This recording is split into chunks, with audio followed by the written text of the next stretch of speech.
Okay, hi everyone. So welcome to our English revision series and today's topic is verbs. तो हमने कल भी verbs करे थे बट verbs हमारे complete नहीं हुए थे तो थोड़े से verbs का topics जो हैं थोड़े से concepts रह गए थे तो वो हम आज cover करने वाले हैं।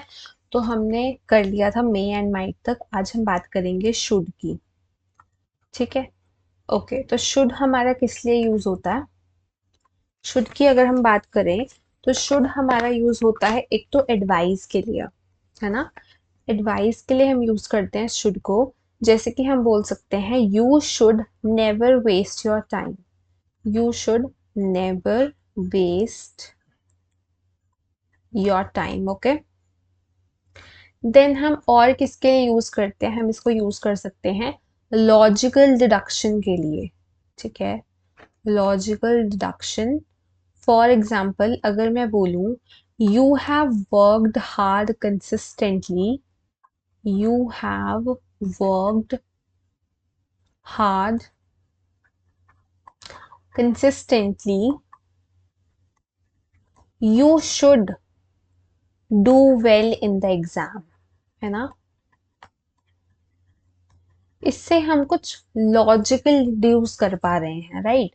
क्योंकि अगर तुमने हार्ड कंसिस्टेंसी से काम किया है, ठीक है, कंसिस्टेंटली तुमने काम किया है तो तुम एग्जाम में अच्छा ही करोगे। यहाँ पे मैंने मिस कर दिया, you should do well. Okay, you should do well in the exam.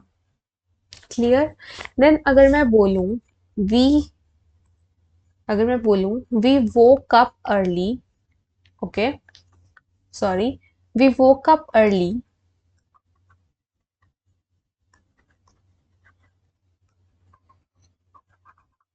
in the morning, he should not, sorry, we should not get late।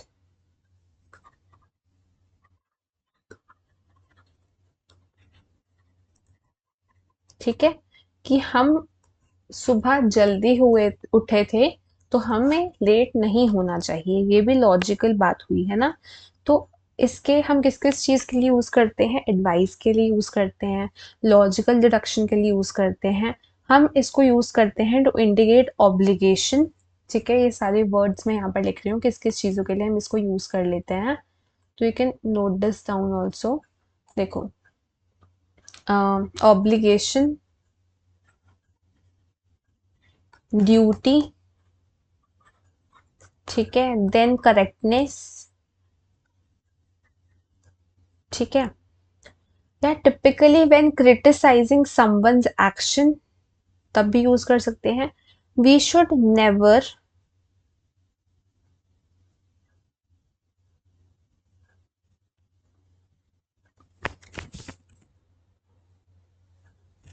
Okay sorry, we should never drink on duty, है ना। अगर मैंने बोला we should never drink on duty at all and never ever use drugs of any kind, है ना। तो इसका भी हमारा क्या मतलब हुआ कि हम किसी चीज का एडवाइस बोल लो इसको आप, या फिर कोई रूल बोल लो, या हम किसी के एक्शन को क्रिटिसाइज कर रहे हैं उसके लिए हम यूज कर रहे हैं। ठीक है, अच्छा अब ये तो बात हो गई शुड की। अगर हम बात करें शैल की, है ना, अगर हम शैल की बात करते हैं तो शैल हमारा क्यों यूज होता है? यूज्ड इन इंडिकेटिंग ऑफर्स, है ना, या फिर सजेशंस। ठीक है, या फिर इंटेरोगेटिव के लिए भी यूज हो जाता है कई बार। जैसे कि अगर मैंने बोला shall I order the pizza for us, कि क्या मुझे हमारे लिए पिज्जा ऑर्डर करना चाहिए। ठीक है, अगर मैंने ये सेंटेंस बोला तो मैं क्या कर रही हूँ, मैं क्वेश्चन पूछ रही हूँ। तो ये किस लिए यूज हो गया? इंटेरोगेटिव कह लो आप, या इसको मैं इंटेरोगेटिव भी इतना नहीं कहूंगी, मैं क्या कह सकती हूँ इसको, I can call it as permission लेना, है ना, या ऑफर करना भी कह सकते हैं। ठीक है, या सजेशन लेना। तो इन सब चीजों के लिए हमारा शैल यूज होता है। या मैं बोल सकती हूँ शैल आई या shall we begin the process now, है ना। तो मैं इसमें भी क्या कर रही हूँ, क्वेश्चन पूछ रही हूँ या परमिशन ले रही हूँ। ठीक है, तो शैल हो गया। इसके बाद है हमारा वुड। तो वुड हमारा किस लिए यूज होता है, वुड हमारा क्यों यूज होता है, देखो। अगर मैं वुड की बात करूं तो पास्ट फॉर्म ऑफ विल भी कह सकते हैं इसको, कि ये विल की पास्ट फॉर्म है। ठीक है, कहाँ पर, इनडायरेक्ट स्पीच में। इनडायरेक्ट स्पीच में इसको वर्ब विल की पास्ट फॉर्म की तरह यूज किया जा सकता है। ऑलराइट, अगर मैं बोलूं शी सेड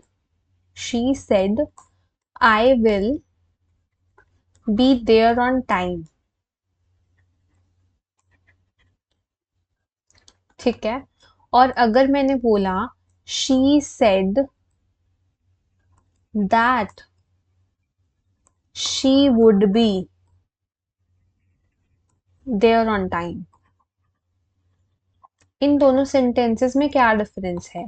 ये दोनों सेंटेंसेस एक ही बात को कॉन्वे कर रहे हैं, बट ये वाला जो सेंटेंस है ये बात को कर रहा है डायरेक्ट स्पीच में, कि वो खुद कह रही है ना, उसने खुद बोला, क्या बोला, कि मैं टाइम पे पहुंच जाऊंगी वहां पर।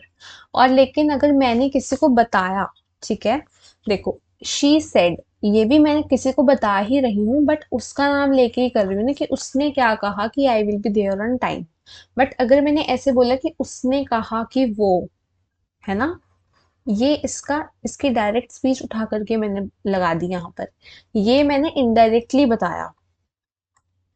तो इनडायरेक्ट स्पीच में जब मुझे विल को वुड की तरह मतलब यूज करती हूँ, है ना, वुड को विल के पास में यूज करती हूँ, तो मैं वुड लगा लेती हूँ इनडायरेक्ट स्पीच में। क्लियर है ये चीज? ओके, पहली चीज तो ये हो गई। सेकंड चीज वुड के बारे में क्या है, सेकंड चीज वुड के बारे में ये है कि would is used to make polite request in interrogative sentences. Interrogative sentences में पोलाइट रिक्वेस्ट के लिए भी ये यूज होती है, तो ये वाला पॉइंट भी आप नोट कर सकते हो। पहला पॉइंट तो क्या लिखा हमने, सारे पॉइंट्स में लिख देती हूँ। विल का past, first point. Second point would के बारे में, you can note this points down. ठीक है, विल का पास्ट हो गया, कहां पर था, इनडायरेक्ट स्पीच में। Alright, second point, interrogative sentences में बट पोलाइट रिक्वेस्ट के लिए। पोलाइट रिक्वेस्ट किसके अंदर, इंटेरोगेटिव सेंटेंसेस में। ठीक है, ओके।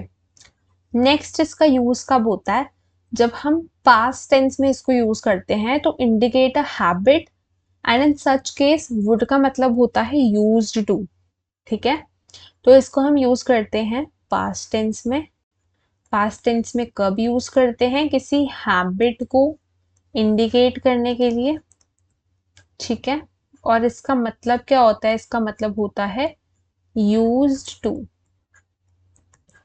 करेक्ट। नेक्स्ट देखो, नेक्स्ट क्या है, used in main clause of conditional sentences.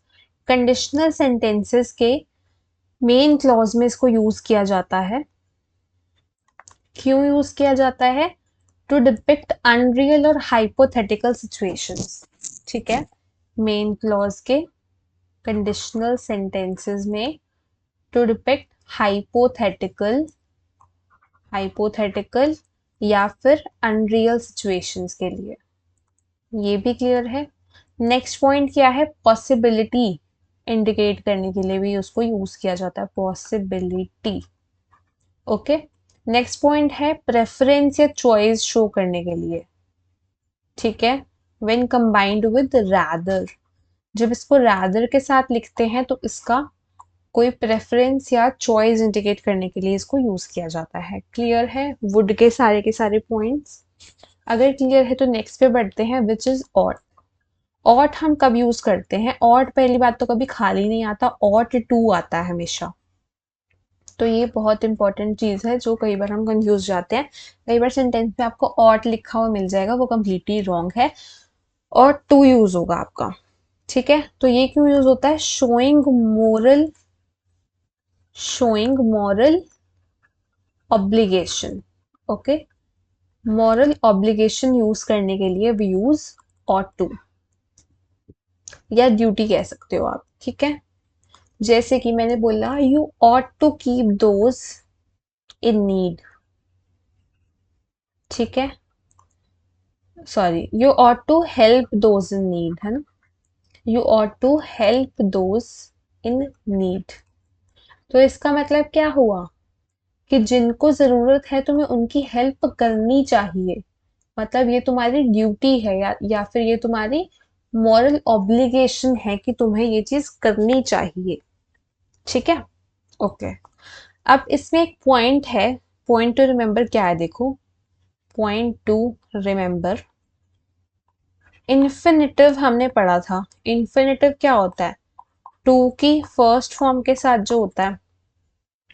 ठीक है, तो it is used after both ought and used. ठीक है, तो इसको हम यूज करते हैं किसके बाद? ought और उसके बाद। ठीक है, अब देखो, ought की ना शुड जो है, हमने शुड पढ़ा था। शुड ought की ही लाइट फॉर्म होती है, लाइट फॉर्म ought की। ought टू की लाइट फॉर्म क्या है? शुड है। क्लियर है ये चीज? ओके, आगे चलते हैं। आगे हमारे पास क्या आ जाता है? मस्ट। मस्ट किस लिए यूज होता है हमारा? Showing compulsion. ये कंपल्शन शो करता है कि ये चीज तो तुम्हें करनी ही चाहिए। ठीक है, इसमें ये नहीं है कि मैं तुम्हें अपनी ड्यूटी याद दिला रही हूँ या कुछ है, करनी ही करनी चाहिए, कंपल्शन है। ठीक है, जैसे कि टीचर ने बोल दिया कि you must come in uniform, है ना? मुझे पता है कि मुझे ये करना ही पड़ेगा, नहीं तो क्या हो जाएगा? मुझे फाइन लग जाएगा या फिर मेरे को क्लास से निकाल दिया जाएगा। ठीक है, यूनिफॉर्म फ्रॉम टुमारो या वट एवर। ठीक है, कुछ ऐसा सेंटेंस बोल दिया, तो इसको फिक्स्ड उसके लिए यूज किया जाता है कि किसी ड्यूटी को शो करने के लिए किया जाता है, बट काइंड ऑफ कंपल्शन के लिए किया जाता है यूज। ठीक है, इसके बाद विल और शैल में क्या डिफरेंस है? ये एक बहुत इंपॉर्टेंट पॉइंट है। तो सबसे पहले तो विल को हम सेकंड पर्सन और थर्ड पर्सन के साथ यूज करते हैं। ठीक है, will is used with second person और थर्ड पर्सन। सेकंड पर्सन जैसे कि यू, एंड थर्ड पर्सन जैसे कि ही शी इट दे। ठीक है, ओके।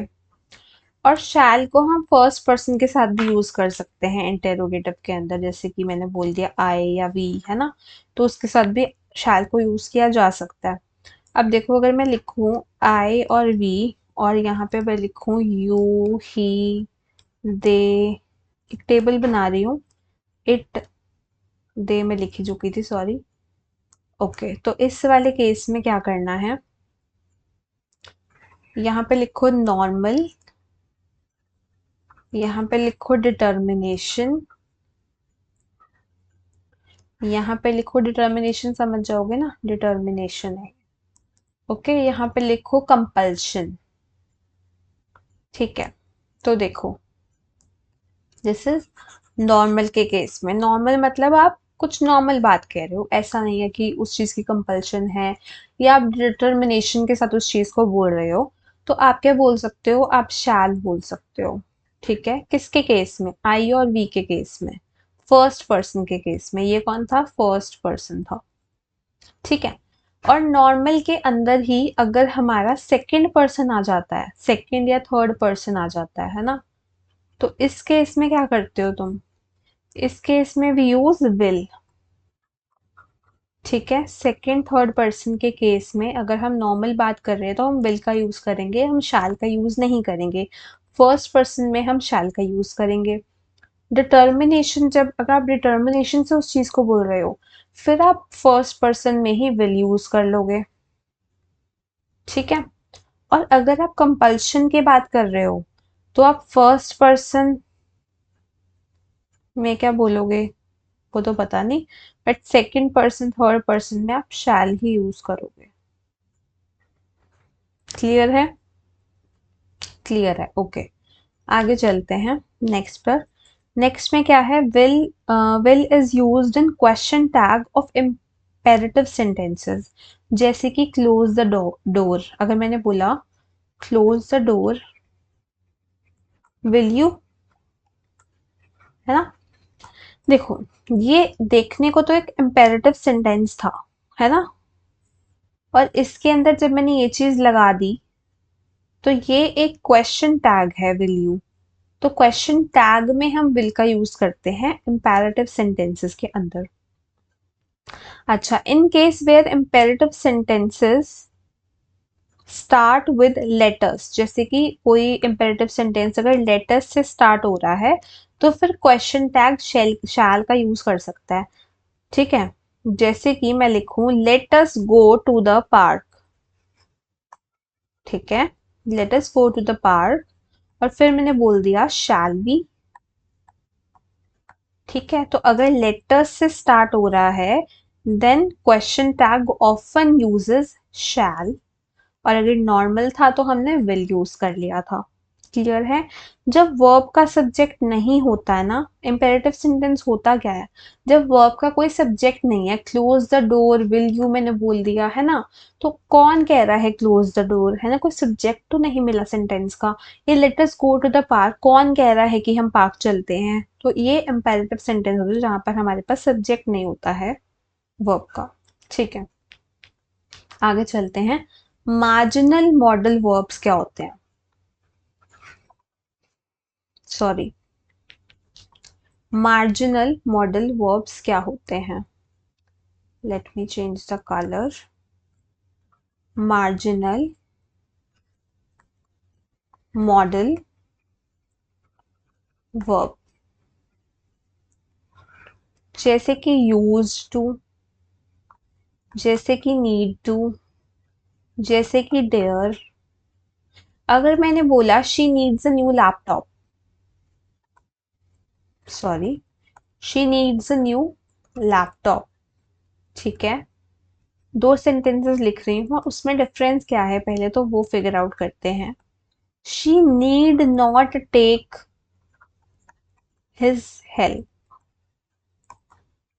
ठीक है, तो देखो इस वाले सेंटेंस में ना हमारे पास एक ही वर्ब थी जो कि थी नीड्स, तो ये क्या हो गई, ये मेन वर्ब हो गई। ठीक है, और अगर हम इस वाली सेंटेंस की बात करें तो इस सेंटेंस में हमारे पास एक वर्ब नीड थी और एक वर्ब टेक थी, बट हमारी मेन वर्ब कौन सी होगी और हमारी हेल्पिंग वर्ब कौन सी होगी? तो इस वाले केस में जो नीड है ना वो हेल्पिंग वर्ब बन चुका है, और जो टेक है ये मेन वर्ब बन चुका है। ठीक है, ऐसे ही एक और अगर मैं सेंटेंस लिखूं, शी, या फिर मैं लिखूं ही dares to challenge the champion, he dares to challenge the champion, ये अगर मैंने सेंटेंस लिखा, और अगर मैंने लिखा used she to work in a museum।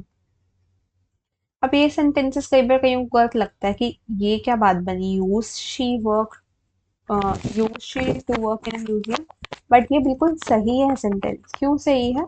हम नॉर्मल सेंटेंस कैसे बोलते हैं, she use to work in a museum, तो अगर हमने उसको इम्पेरेटिव सॉरी इंटेरोगेटिव बनाया तो we have to write used she to work in a museum, तो ये सेंटेंस तो बिल्कुल सही है। इसके अंदर you have to tell me कि मेन वर्ब कौन सी है और हेल्पिंग वर्ब कौन सी है। तो यहाँ पर तो हमारे पास एक ही वर्ब है, एक ही वर्ब है नहीं, दो वर्ब है हमारे पास, चैलेंज भी तो वर्ब है, तो ये हो गई मेन वर्ब और ये हो गई हमारी हेल्पिंग वर्ब। फाइन, और यहाँ पर हमारी जो वर्क है ये भी एक वर्ब है, और ये हमारा यहाँ पर हेल्पिंग वर्ब बन गया है। क्लियर है? ओके, ठीक है, तो तभी मैंने बताया कि नीड जो है भी मेरा नीड हमारा मेन वर्ब की तरह भी आ सकता है, हेल्पिंग वर्ब की तरह भी आ सकता है। अगर हम बात करें यूज्ड टू की, ये तो लेकिन किसकी बात हुई, यूज्ड की बात हुई या नीड की बात हुई। बट अगर हमने बोला यूज्ड टू, तो इससे क्या इंडिकेट होता है, इससे पास्ट हैबिट इंडिकेट होती है, इससे रूटीन एक्टिविटी इंडिकेट होती है, या इससे स्टेट ऑफ बीइंग भी इंडिकेट होती है। अच्छा, हेल्पिंग वर्ब जो है हमेशा मेन वर्ब से पहले आता है। ठीक है, helping verb comes before main verb. Adjective और noun comes after main verb,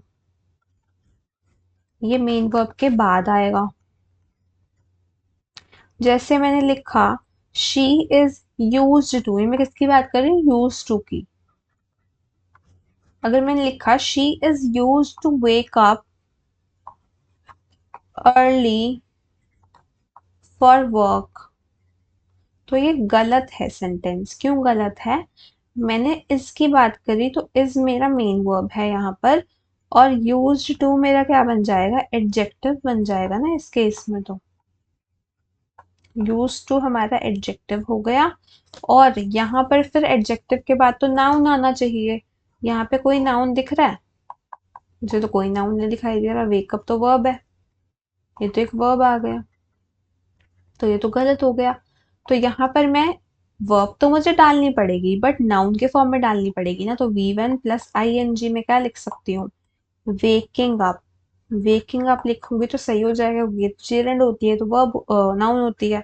तो मैं क्या लिखूंगी, she is used to waking up early for work, तो फिर हमारा सही हो जाएगा सेंटेंस। क्लियर है, ओके क्लियर है अगर, तो आगे चलते हैं हम। ठीक है, आगे चलते हैं। आगे हम क्या बात करेंगे इसमें, आगे हम बात करेंगे, एक और सेंटेंस लिख लेती हूँ। I use to wake up early, ये वाला सेंटेंस ठीक है कि नहीं, ये बताओ। इसमें तो देखो ये मेरी मेन वर्ब है, और एक मिनट, ये मेरी हेल्पिंग वर्ब है, सॉरी, और यहाँ पे तो मेरे को मेन वर्ब मिल रही है। तो ये वाला सेंटेंस सही है एकदम, है ना। अब तुम कहोगे कि ये कैसे हो सकता है, वो वाला सेंटेंस गलत था तो ये वाला कैसे सही हो गया। हम्म, वो वाला तो एकदम, मतलब वो वाला गलत हो रहा था, ये वाला कैसे सही हो गया, क्योंकि इसमें यूज्ड ही हमारी हेल्पिंग वर्ब बन गई। इसमें हमारी मेन वर्ब ऑलरेडी आ चुकी थी, इज। ठीक है, इसमें हमारा ये एडजेक्टिव की तरह नहीं यूज हो रहा ना, इसमें तो हेल्पिंग वर्ब की तरह यूज हो रहा है। फिर हमारी मेन वर्ब आ रही है, यहाँ पे मेन वर्ब ऑलरेडी आ चुकी थी हमारी पहले से, और फिर ये हमारा एडजेक्टिव की तरह यूज हुआ था। क्लियर है, ओके। अगर क्लियर है तो अब हम देख लेते हैं नीड और डेयर का कॉन्सेप्ट। यूज टू का कॉन्सेप्ट देख लिया, नीड का और डेयर का कॉन्सेप्ट देख लो। अगर हमने बात करी she needs a new dress, उसे एक नई ड्रेस चाहिए, तो नीड्स एक मेन वर्ब है। मैंने बोला he need not come here daily, तो यहाँ पर तो हमारे पास दो वर्ब्स हैं, this is our helping verb, this is our main verb. But जब नीड के साथ टू, सॉरी, जब नीड के साथ टू लग जाता है तो वो एफर्मेटिव भी तो हो सकता है। अगर मैंने बोला he need to come here, ठीक है, ही नीड टू कम हेयर, तो ये सेंटेंस ठीक है। ठीक है, देखो नीड के आगे जब तुम्हारा टू लगा रहे हो, तुम नीड के आगे टू लगा रहे हो, तो ये एफर्मेटिव हो गया, एफर्मेटिव, करेक्ट। और अगर तुमने नीड के आगे टू नहीं लगाया तो ये नेगेटिव सेंटेंस हो गया। जैसे कि अगर तुमने टू नहीं लगाया तो ये नेगेटिव सेंटेंस हो सकता है। ओके, अगर मैंने बोला she dares to challenge him, she dares to challenge him, तो ये क्या हो जाएगा, एफर्मेटिव सेंटेंस हो जाएगा, ठीक है। और अगर मैंने लिखा dare he challenge the authority, dare he challenge the authority, तो ये एक नेगेटिव सेंटेंस बन रहा है, या एक इंटेरोगेटिव सेंटेंस भी बन सकता है, ठीक है। अगर मैंने बोला I need meet you often, क्या मैं ऐसे बोल सकती हूँ I need meet you often? Affirmative sentence अगर बना रही हूँ तो मुझे टू तो डालना ही पड़ेगा, तो मुझे क्या लिखना पड़ेगा, I need to meet you often, I need meet you often नहीं कह सकती ना मैं, तो ये क्या बन गया, एफर्मेटिव बन गया। क्लियर है, इतने ही कॉन्सेप्ट थे हमारे वर्ब्स में। That is it, thanks for watching, keep revising, and next topic जो हम करेंगे वो होगा हमारा एडवर्ब्स। Bye bye.